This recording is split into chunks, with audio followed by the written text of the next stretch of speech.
हम लोगों को बोलते हैं कि मिठाई मत लाइए, हमारे लिए हरा मर्चा ये हमारा काजू बादाम है। उनको छोटी उम्र में मैंने बोला कि आपका ये गोल गोल कुंडल हमें दे दो ना तो बड़े महात्मा लोग हंसने लगे। गर्म बाकी ठंडी का महीना था, कोई सा था, चारे बाजू हरियाली, तो मैं बोले यहाँ पर रखता हूँ, ये गर्म क्यों हो रहा है। 2-3 बार 6 साल लंबा सोनेरी कलर का सोनेरी मूंछ वाला सर्प दिखाई पड़ा। दिखाने के बाद सोनेरी कलर का सुनहरे, अच्छा सुनहरे कलर का सांप दिखाई। जब आपका परिवार बड़ा होगा, धन संपत्ति बढ़ेगी, जमीन जायदाद बढ़ेगी, वही माया कल आपकी दुश्मन बन जाएगी। कटोरा लेके भीख मांगोगे, ऐसा भी स्वप्न आएगा। कभी कभी आपको बीमारी कि बस अब हमारा समय आ गया है। भगवान ये आपका काजू बादाम है। अरे वाह, हमारा काजू बादाम आ गया। जय गोरखनाथ बाबा, अलख निरंजन।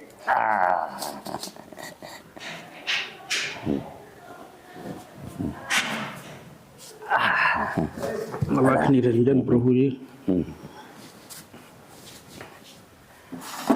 हम लोगों को बोलते हैं कि मिठाई मत लाइए, हमारे लिए हरा मर्चा ये हमारा काजू बादाम है।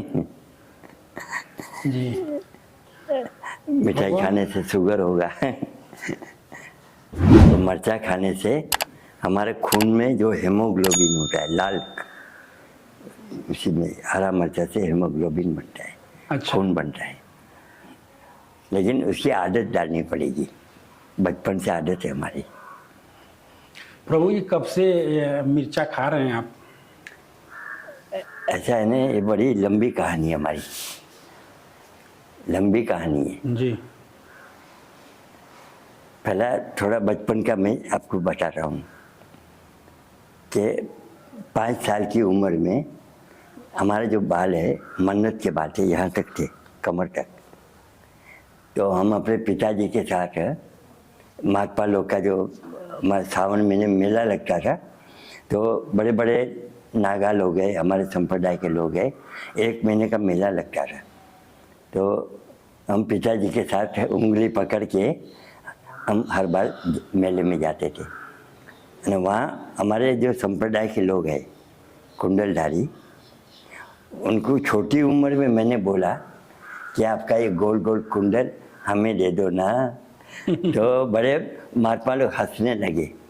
तभी हमारे पिताजी को बोला गया कि ये लड़का हमारा गुरु भाई लगता है, ये बच्चा आपको काम नहीं आएगा, ये बड़ा सिद्ध पुरुष है, यानी समय के अनुसार वो हमारी लाइन में आ जाएगा। तो ये बात हमारी जन्म देने वाली माँ से बात हुई। तभी से उन्होंने हमारे पर उल्टा रवैया किया कि बड़े भाई छोटे भाई, मैं माजी लूँ, बड़े भाई को मिठाई का बॉक्स ला के देते थे। अगर एक टुकड़ा मांगेगा तो मेरे पिताजी को फरियाद करते थे, तो पिताजी हमको 2 थप्पड़ा मारते थे। अगर 1 पैसा अगर मांगा तो 2 थप्पड़। तो कहने का मतलब ये था, हम उस वक्त हम नहीं समझ रहे थे कि पिताजी हमारे पर गुस्सा क्यों कर रहे हैं, कि बड़े भाई छोटे भाई को हर चीज़ देते हैं, और मेरे प्रति इतना अनादर क्यों हो रहा है। वो बात समझ में नहीं आ रही थी, लेकिन वो बात अब समझ में आ रही है कि बेटा तुमको आगे जोगी बनना है। जब तक पिताजी थे तब तक ये सिलसिला चला रहा। नहीं, लगभग 13 साल की 14 साल की उम्र में पिताजी का देहांत हो गया। फिर मेरी माँ ने उससे क्या वचन लिए, माँ से मांग ली कि जब तक मैं जिंदा हूँ तब तक आप योगी नहीं बन सकते हो, मेरे मरने के बाद आप दूसरे दिन बन जाइए। तो यहाँ भी एक बात फंस गई, माँ की सेवा भी जरूरी है। तो फिर हमारी माँ ने दबाव डाला, शादी का प्रस्ताव रखा, तो माँ की सेवा के लिए ज़रूरी था। तो अपनी पत्नी से भी हमने तय कर लिया कि देखो 50 साल गृहस्थाश्रम का हम निभाएंगे, 51 साल की उम्र होगी तो मैं ग्रह त्याग कर दूंगा। अगर ये शर्त मंजूर है तो हाँ बोलिए। वो क्या सोचे कि पहले संसार होने दो, बाद में खुली माया में बच जाएगा, खा जाएगा। लेकिन जब 40 साल की उम्र हुई तो हमने परिवार को चेतावनी दे दिया, 2 लड़का और 2 बच्ची। तो गुरुजी के पास जाते थे तो उन्होंने क्या बोला कि 2 लड़की की शादी अनिवार्य है, आप उनकी शादी कर लो, फिर मैं आपको चेला बनाऊंगा। तो वो जिम्मेदारी पूरी करके हम गुरुजी के पास आए। बोले गुरुजी अब तो मैं जिम्मेदारी पूरी कर लिया है और 50 साल पूरा होने जा रहा है, 51 साल मेरी उम्र है। तभी एक बीच में कहते हैं कि शराब पीने वाले को शराबी मिल जाता है, जुआरी को जुआरी मिल जाता है। तो जो भक्ति लाइन का होता है, तो इन्होंने भक्ति लाइन का आदमी हमारे पास भेज दिया। तो जब 40 साल की उम्र हुई थी, बच्चों को वार्निंग दिया। उस टाइम एक पंडित जी हमारे बगल में रहते थे, उनको 20 साल तक बाल बच्चा नहीं था। तो उन्होंने क्या बोला, पंडित जी, तभी हमको पंडित जी बोलते थे कि पंडित जी ऐसी ऐसी बात है, तो हमको दूसरी शादी करना पड़ेगा। तो ऐसा है कि पहली औरत मंजूरी ले तभी आप कर सकते हो। तो उसी औरत हमारे पास आई, रोने लगी कि गुरु जी ऐसे दूसरी शादी करेगा तो मैं आत्महत्या कर लूँगी। तो मैं पंडित जी को बोला कि ऐसा है कि 1 साल का हमको समय दो। वो अपने गांव ले आया, बिल्कुल नदी के उस पार पौली के बगल में परसेरा पंडितों का गांव है। वो हमको ले आया और इसके बाद ज़मीन दिखाया। तो ज़मीन दिखाने में ये हुआ कि एक जगह पर जैसे हम यहाँ उंगली रखते हैं, इतनी जगह गर्म और बाकी ठंडी का महीना था, कोयसा था, चारे बाजू हरियाली। तो मैं बोले यहाँ पैर रखता हूँ तो ये गर्म क्यों हो रहा है। 2-3 बार चेक किया, रात को सो गया। एक विशाल लंबा सोनेरी कलर का सोनेरी मूंछ वाला सर्प दिखाई पड़ा। दिखाने के बाद सोनेरी कलर का, सुनहरे, अच्छा सुनहरे कलर का सांप दिखाई पड़ा स्वप्न में। तो मैंने फिर दूसरे दिन उसी जगह पर ले गया। मैंने इसी जगह पर आपने कभी सांप देखा है? तो बाप क्या बोला, देखा तो है लेकिन आंख बंद करो खोलो इतने में वो गायब हो जाता है। मैं बोले इसी जगह पर आप शिव मंदिर का निर्माण करिए, आपका वंश भी चलेगा और रुपया भी कमाओगे। तो फिर बोला कि हमारे पास रहने को मकान नहीं है, टूटी फूटी मड़ई है। मैं बोला वो भी बना लीजिए, लेकिन शर्त क्या है, पहले मंदिर का उद्घाटन, बाद में आप रहने दीजिए। कबूल हुआ और साल भर के अंदर लड़की भी पैदा हो गई, मंदिर भी बन गया, घर भी बन गया। उसका उद्घाटन मैं खुद किया था। इसके बाद दूसरे साल फिर लड़की पैदा हो गई, फिर रुपया कमाया। बाद में उसको लालच लगी कि बाबा जी 2 लड़की तो हुई। मैंने बोला आपने संतान मांगा था, संतान में लड़का भी हो सकता है, लड़की भी हो सकती है। ठीक है, तुमको लालच लगी है, अब तो पैसा कमा रहा है तो लड़का भी होगा। तीसरे साल लड़का भी हो गया। आज वो 25 साल के लड़के हो गए हैं, हाँ, लेकिन अभी तक मत्था टेकाने नहीं आया है। अने तमाम पूंजी, खेत, जमीन, बंगला, गाड़ी हो गया है, लेकिन इनको भूल गया, हमको भूल गया। तो मेरा बोलने का मतलब क्या है कि जो माया से जुड़ेगा वो आदमी ज़्यादा टाइम नहीं टिकेगा। मेरे गुरु का हाथ पहले से ही ऐसा ही है, उसको मालूम है कि मेरे पास लोग क्या मांगेंगे, माया ही तो मांगेगा। मेरे गुरु ने पहले ही हाथ ऐसा ऊपर कर दिया है, जवासी वाले। और वही माया, जब आपका परिवार बड़ा होगा, धन संपत्ति बढ़ेगी, जमीन जायदाद बढ़ेगी, वही माया कल आपकी दुश्मन बन जाएगी। है ना, यही माया की खातिर अपना परिवार अपने से अलग हो जाएगा। जब हमारा बुढ़ापा आएगा तो आपकी सेवा करने वाले कोई नहीं रहेगा। ये मेरा प्रति अनुभव की बात है। मैं बम्बई में, गुजरात में, यूपी में मैं घर घर देखता हूँ, आज माँ बाप की कोई इज्जत नहीं करते हैं। बच्चों की शादी हो गई, फिर बच्चा किसकी सुनेगा, माँ बाप की सुनेगा या औरत की सुनेगा।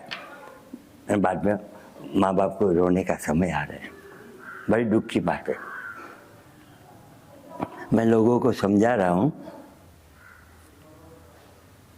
एक छोटा सा शब्द है जिसको हम स्वप्न कहते हैं। स्वप्न, रात को स्वप्न आया बराबर है। कई बार आप मौज मस्ती करते हो, ऐसा भी स्वप्न आएगा। कई बार बड़ी विपत्ति में आओगे अने कटोरा लेके भीख मांगोगे, ऐसा भी स्वप्न आएगा। कभी कभी आपको बीमारी कि बस अब हमारा समय आ गया है, हाँ, तो स्वप्न आएगा। आप सोचे अभी कई दिन हम जिएंगे, तो भगवान से बोलोगे ए भगवान मुझे जल्दी उठा ले, ऐसा भी स्वप्न आएगा। तो जब स्वप्न आता है उस वक्त आपको लगेगा कि बहुत गलत हो रहा है। और जैसे स्वप्न खुल गया, कुछ लोगों को स्वप्न याद रहता है और कुछ लोग भूल जाते हैं। कुछ स्वप्न याद रहता है, कुछ स्वप्न भूल जाते हैं। तो ये याद रखने वाला भी स्वप्न और भूलवाने वाला भी स्वप्न, ये इनकी लीला है। हम प्रतिदिन जन्म लेते हैं, सुबह से शाम तक, रात 11-12 बजे तक दौड़ते हैं, हम भी दौड़ते हैं। 12 बजे के बाद हम सो जाते हैं, मतलब हम मर जाते हैं। दुनिया क्या हो रही है आपको कोई पता नहीं। तब कौन एंट्री करता है? स्वप्न एंट्री करता है। कहाँ आप सोते हो? आप बोलते हो कि मैंने स्वप्न देखा, तो कौन सा नेत्र से देखा आपने? भगवान ने, भोलेनाथ के पास तो तीसरा नेत्र है। भगवान ने इंसान को भी तीसरा नेत्र दिया है। जानवर, पशु पक्षी को स्वप्न नहीं आता है, ये सिर्फ इंसान को आता है। इसलिए बार बार याद दिलाता है कि बच्चों, कि मैंने आपको भेजा है तो आप मेरे लिए क्या किया। तो एक बात आती है कि भगवान की गोद छुड़ा के माँ की गोद में गया जीव, जो है ना जीव, माँ की गोद में जीव गया। फिर माँ की गोद छुड़ा के बचपना लाया, बचपना छुड़ा के तू जवानी लाया, और जवानी छुड़ा के तू बुढ़ापा लाया, और बुढ़ापा छुड़ा के तू मेरे पास आया। तो ये जो चक्र चला है, तो उसी में तुमने मेरे लिए क्या किया, ये भी आपसे सवाल पूछेगा। आप बोलेगा बैंक में मैंने इतना रुपया जमा किया है, इतना मेरा बंगला कोठी जमीन है, भगवान ने सब नहीं रखेगा। मेरे लिए क्या किया? तो तभी आदमी, मैं बार बार लोगों को सचेत करता हूँ कि जिंदगी एक स्वप्न है। हम दिन में रोज सुबह जिंदा होते हैं, रात को मर जाते हैं, फिर रात को स्वप्न देखते हैं, फिर भी हमको अकल नहीं आती है। फिर क्या करेगा? जवानी में तो मौज कर लिया, बूढ़ा पाएगा, पहला आँख से नज़र कम दिखाई पड़ेगा, कान से कम सुनाई देगा, दांत एक एक गायब हो जाएगा। बोलेगा अब तो सुधर जाओ, तो भी नहीं। इसके बाद हाथ पैर का काम नहीं करेगा, कमर का दर्द हो जाएगा। बोले अब तो सुधर जाओ, अब चलने लायक नहीं रह गए, तो भी नहीं सुधरते। अरे बाद में जब खटिया पकड़ने का बात आएगा, तो भी भगवान से नहीं मौत नहीं मांगते हैं, हाँ, माया से लिपटे हुए। तो यही जब तक आपका ध्यान माया के ऊपर रहेगा, तब तक ये क्या बोलेगा, और भोगा। अगर तुमको दर्द हो रहा है, बुढ़ापे में दर्द होगा, हर किस्म का दर्द होगा, बीमारी का दर्द होगा, डॉक्टर सुई लगा लगा के शरीर को छन्नी कर देंगे, ऑपरेशन होगा, चीरफाड़ होगी, बिल भी चुकाना पड़ेगा और पूरा परिवार भी परेशान। तो अपने स्वार्थ के लिए पूरा परिवार को दौड़ाएगा। तो भगवान क्या कहते हैं कि अब इतना मैं तुमको सिग्नल दिया, अभी भी तेरी बुद्धि काम नहीं कर रही है, जा। फिर जितना समय वो जिएगा, खुद भी दुखी और परिवार को भी दुखी करेगा। जितना संपत्ति जमा किया वो डॉक्टर। तो ये जिंदगी जो है स्वप्न की तरह है। अगर भगवान ने हमको समय दिया है, तो ये शरीर से जितने लोगों की भलाई हो जाए, वही आपका रजिस्टर में जमा होगा। तो हम क्या कर रहे हैं कि अलखनाथ धाम सेवा आश्रम, मैं लोगों को हाथ जोड़ के बोलता हूँ, आइए, रात को 12 बजे आइए, हम आपकी सेवा करेंगे। लेकिन शर्त क्या है? आश्रम का मतलब होता है आइए और श्रम करिए, इसको आश्रम कहते हैं। मैंने एक शब्द आगे और लगाया हूँ, अलकनाथ धाम सेवा आश्रम। मैं आपको बैठ के नहीं खिलाऊंगा, जो जिस लायक मैं उसी हिसाब से मैं काम दूंगा। ये काम मेरा घर तो है ही नहीं, यानी ये जो काम मैं जो आप सहयोग करेंगे इनका घर बन रहा है। तभी ये आपके तनख्वाह के रूप में रजिस्टर में जमा करेगा कि मेरे लिए इतना काम किया है। जब भी आप ऊपर जाएंगे तो आपको शाबाशी देगा। अभी कई लोग हमको बोलते हैं बाबा जी इसका नींव हमने खोदा है, कोई बोलेगा बाबा जी दीवार हम खड़ी किया है, कोई बोलेगा बाबा जी छत पर हम काम किया है। तो इनकी 100 गलती भी होता है ना, मैं माफ़ कर देता हूँ, क्योंकि उन्होंने धाम के लिए समय निकाला है और सेवा किया है। मुझे सेवा प्रिय है। अगर जो सेवा में रुचि नहीं है तो कितना भी अमीर घर का हो, मैं बोलेगा बंटू का ये धाम है। अगर यहाँ सेवा में आपको शर्म आ रही है तो मैं हाथ जोड़ता हूँ, कोई और बाबा को पकड़िए और तमाम VIP मठ मंदिर बहुत है, वहाँ आपकी सेवा होगी। मैं तो सेवा लूँगा और सेवा कराऊँगा, मैं सेवा आपकी भी करूँगा। जब मैं सुबह से शाम तक दौड़ता हूँ तो आपको कैसे बैठने देगा? तो ये जो हजारों नहीं लाखों की बात करो, कोई 1 हफ्ता रुका, कोई 1 महीना रुका, कोई 6 महीना रुका, कोई 1 साल, 5 साल, 6 साल लोग यहाँ रुके हैं। मेरे कहने से नहीं, उनका भी मजबूरी था।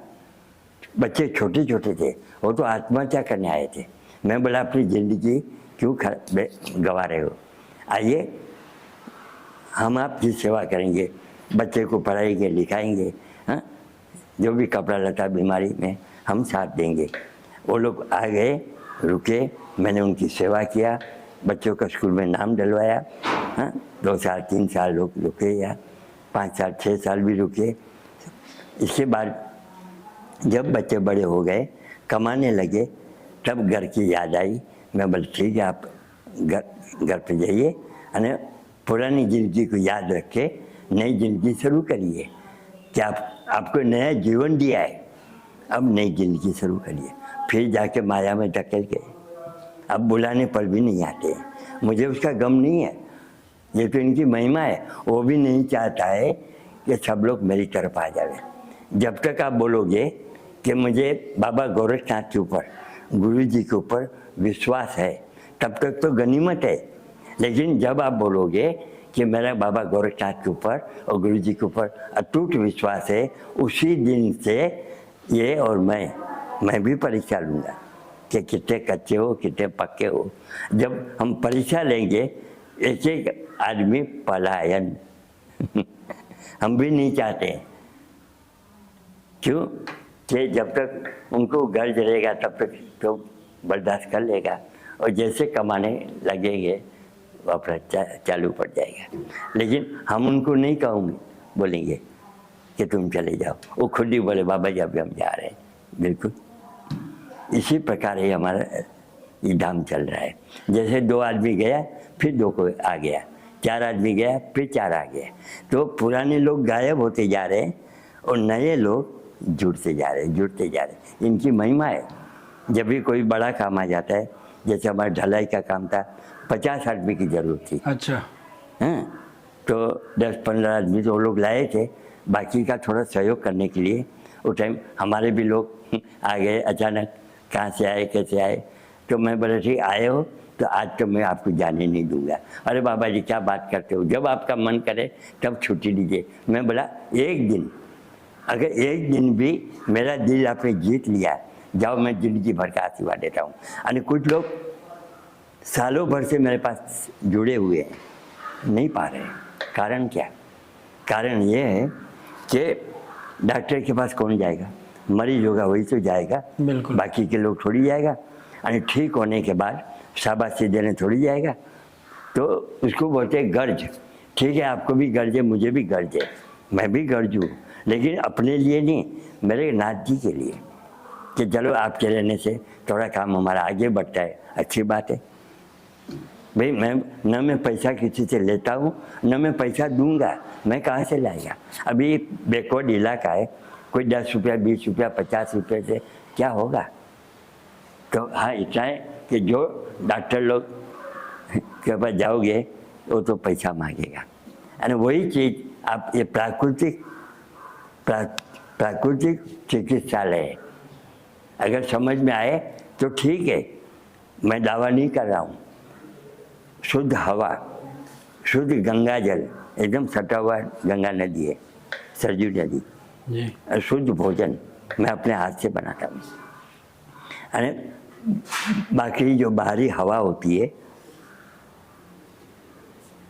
हर आदमी इसमें परेशान है, जो आपको दिखाई नहीं पड़ता है। अभी तक साइंस, जिसको हम साइंस कहते हैं, तमाम प्रकार के कैमरा ढूंढा है, चंद्रलोक तक क्या हो रहा है हम ढूंढ सकते हैं, लेकिन कुछ आध्यात्मिक शक्तियाँ हैं वो इनके पास है, वो कैमरा नहीं बना पाए कि इंसान के अंदर कभी कभी शैतानी हरकतें आती है। बिल्कुल। कि एक व्यक्ति अगर 32 रोटी, 2 थाली चावल, 2 थाली दाल सब्जी और 1 बाल्टी पानी पीता है तो उसको आप क्या कहोगे।